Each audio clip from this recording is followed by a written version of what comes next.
Hey guys, and welcome to part 12 of Let's Play Pokemon SoulSilver. In the last part we got our fourth gym badge, so we're not actually quite done in this city yet. This is actually the city where you have to do the most. Actually no, there's Mahogany Town where you have to do quite a lot. But that's a town, not a city, so yeah, it still counts. So before going you have to come into this dance theatre. You know, obviously it's Pokemon, why wouldn't you check out the dance theatre? And here, this is where all the I'm going to call them Camino girls. We've already met two of them, there's another one there. And you come in here, and in the original, you would battle those girls, and they would all have a different form of Eevee. They would all have all the different evolutions. I mean, I think that's what people call them. But because we haven't technically met all of them yet, because in the original they were just all in here, and then you fought them all, and that was great. But because they've now been spread out across, not Kanto, the other one, spread out across this game. When you come in here, they've added in this new plot of a Team Rocket grunt wanting to be a dancing person, a dancer. Bit odd, definitely a bit odd. I guess they needed to, because the reason why they added in this one is because by doing this and coming in here, you get HMO3, which is Surf, which of course is necessary to beat the game or to progress in the game. So you come in here, you beat the Team Rocket Grant, and then you get the HMO, the Surf HM.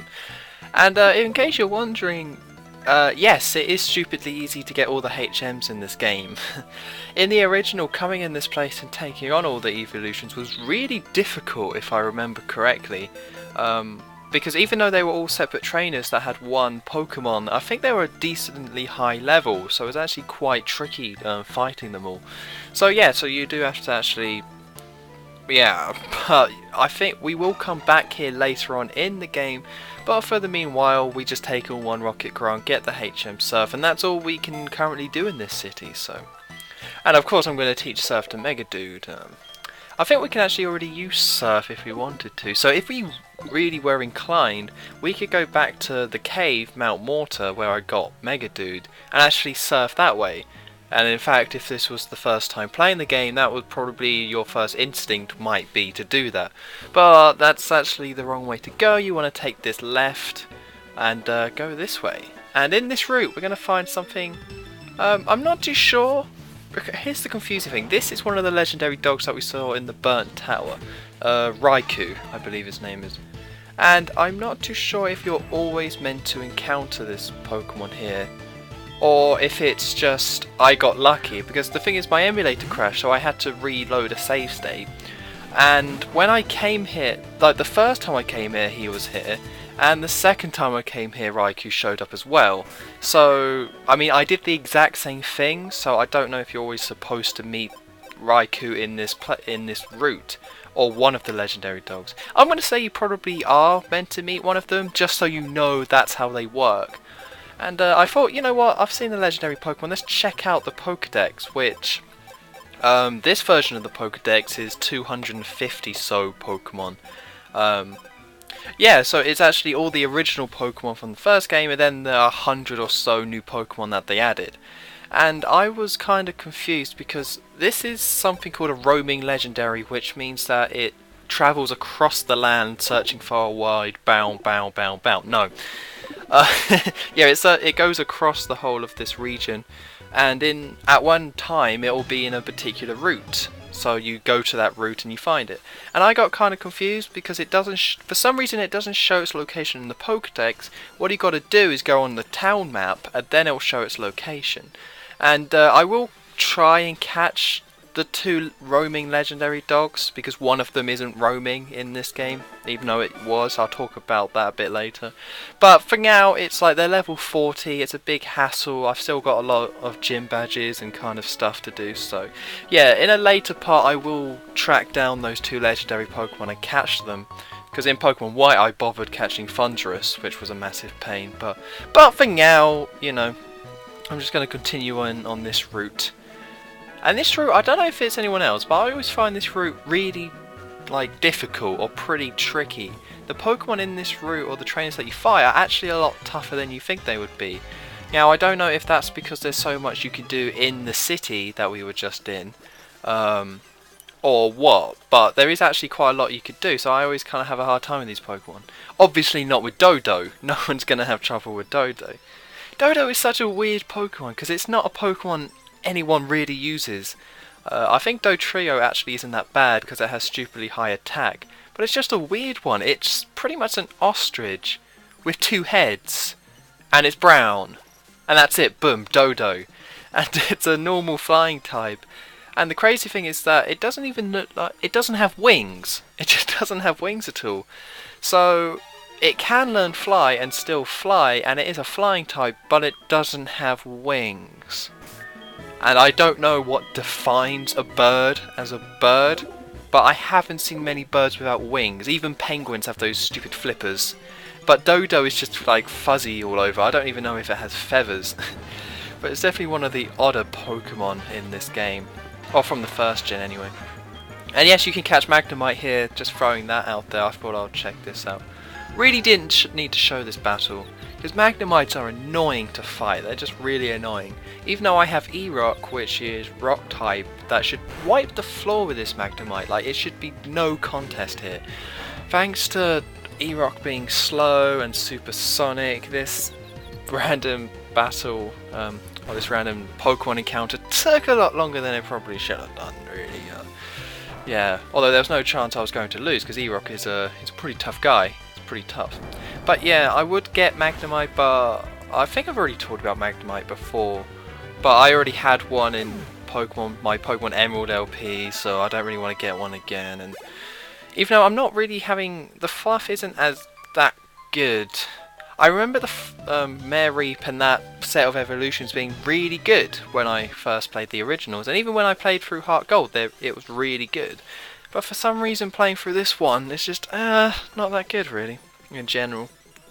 I don't know. I guess it's still the thing that I need to teach the fluff a really good electric type move, because it still just has Thundershock, and Thundershock isn't that great. It's just, even like you're going to see later on, that it's just not as good as it probably should be, because all my other Pokemon have learnt really good attacks. E-Rock has Magnitude and all that kind of stuff. So, and the reason why I'm taking on all the trainers in this route, in case you're wondering, is because you need to. The game steps up a lot in difficulty from this route onwards. I already said that I find the trainers in this route to be kind of tough sometimes, and that's true. And but from this point onwards, like this is, I guess, technically like the second half of the game. Not really, but kind of, in a weird way.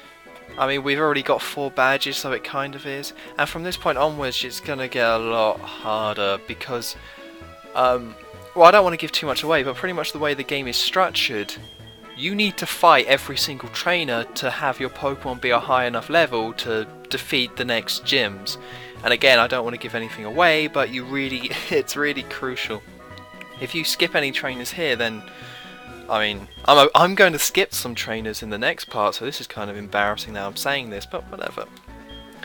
And here we have a new character as well. It's some old man in a hat. And yeah, he actually throws out the idea that the Safari Zone is in this game, which I thought was pretty cool, because I know it was in the first gen, and it actually wasn't in this generation. They added it, you know, they added it for this game. Although the odd thing is that the Safari Zone, the reason why you meet that guy, the owner of the Safari Zone, is because it doesn't start open. For some reason you can't instantly go there once you find it, but I'll get a bit more into that once we actually go to the Safari Zone. Right now we're checking out a farm with milk tanks. Again, in my Pokemon Pearl LP, I talked about eating Pokemon, and the thing that really makes you think about eating Pokemon and all that is milk tanks. That was the first point in the Pokemon universe where I thought, can you actually eat Pokemon, or what's the deal here? Because everyone drinks the milk from milk tank.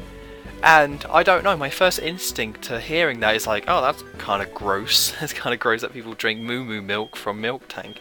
But really, it's, you know, it's a cow Pokemon, but it's the cow Pokemon that can learn loads of crazy moves and has more of a personality than a cow does. So I don't know why it seems a bit creepy if you befriended a milk tank and it's like all happy and like, yeah, then you just start like get its milk and drink its milk and you're like, cheers bud.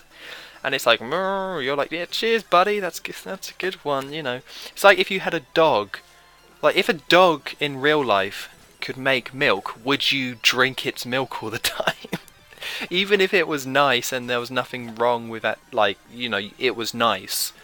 You know, you wouldn't, would you? Because you have a dog and you like your dog, you wouldn't drink it. So that's why it's kind of a bit creepy, I think. And yeah, that was a bit of an odd tangent, but yeah, it really is just, this whole part pretty much is fighting off trainers. This route's kind of long, not actually that long, but it's pretty long because the trainers are kind of tough, so you're probably going to straight away go back to the Pokemon Center all the time. And this is actually a really good route to train in if you want to do a bit of training, which you probably should. I don't, and I pay for the price eventually, but yeah, this is also a good route to do training on for like certain times anyway. Well, not fighting the Magnemites, that's kind of no good. Though interestingly enough, you can catch like Rattatas here as well. Rattata is such an odd Pokemon, you can catch it right at the beginning of the game.